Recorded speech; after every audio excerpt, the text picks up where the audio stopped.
Accurate local forecast with meteorologist Jackson Chastain starts now. Pretty cool to see a moon landing in 2024. Right. But let's talk about the weekend, Jackson. Of course. Well, I know it's been rainy. It's been maybe not ideal, but and today's been really foggy. It has been foggy, but thankfully that rain's gone. It is a little bit still kind of cloudy here in Waynesboro, and that's not fog. That's just the camera probably needing a cleaning at this point, but it is cloudy still in the region, even after the rain has kind of really settled down here in Pennsylvania. You can see some sunny spots starting to develop in far western PA.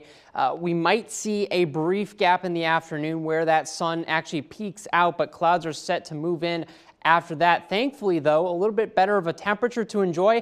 Low 50s on tap for your afternoon temperature. Winds starting to pick up, especially as you get into the evening and overnight. So that will be a concern, that wind chill factor heading into your Saturday.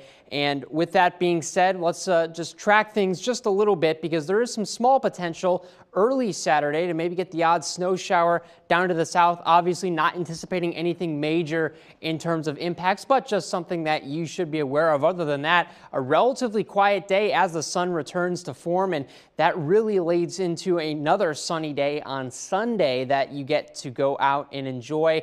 The winds also starting to pick up, as I mentioned, staying relatively quiet in the evening and then picking up really on your Saturday. I would say 10 to 15 miles per hour. That's kind of going to be the norm. You could see some stronger gusts, and that will be something that you'll take into account. But with that being said, things will calm down heading into Sunday. So a brief amount of wind that we're seeing, mostly associated with that air moving in off the back of the front that we're seeing.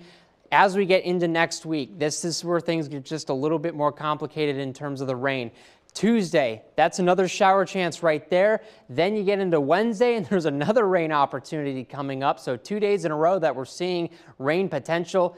Brief break on Thursday, and then returning on Saturday, late in the afternoon and evening, another rain chance on tap. So we're going to be tracking all three of those things, looking like an all-rain event for all three. So that's good if you don't like winter weather. Temperature-wise, climbing all the way to the 60s by next Tuesday. We do drop down briefly into the 30s as a result of that front that we're seeing, the average being about 44, but a lot of above average weather that we have coming up over the next several days. So if you like spring, this next week might feel very spring-like for you as we get into that 60-degree range, and we're going to stay there, not just Tuesday into Wednesday, then eventually into Thursday. We do drop down a little bit with the passage of a front. Lows staying relatively cold initially, but warming into the 50s by Tuesday afternoon or Tuesday evening.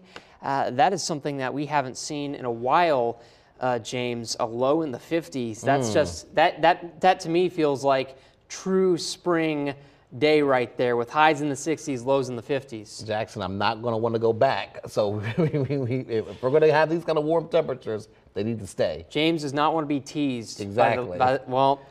We got a few more weeks. We'll see, right. but we'll see what happens. Okay, thank you very much, Jackson.